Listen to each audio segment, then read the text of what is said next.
The idea of non-duality usually brings me great peace and fills me with love, but then other times this fear comes over me. It's something like the fear of existing forever, or really existing without time, I guess. I can see that my human mind is what is really afraid of this, but it scares me regardless. Any thoughts?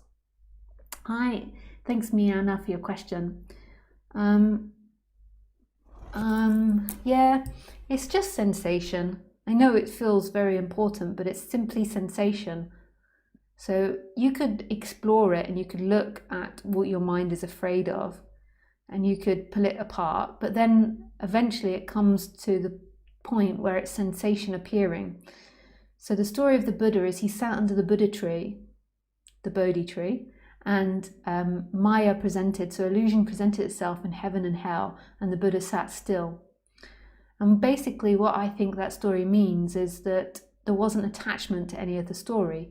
So there was pain and pleasure, heaven, pleasure, pain, hell arising, and the Buddha didn't attach to either of these two.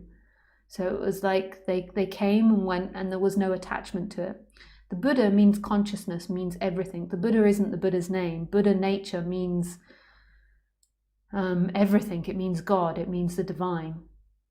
So what it's saying is that Gautama, so that's the name of the Buddha, sat under the Bodhi tree, and his Buddha nature, so consciousness, there stopped being the identification with the form. So when heaven and hell presented itself, the Buddha, God, the divine consciousness, didn't cling on to either of these forms, and then there was freedom seen.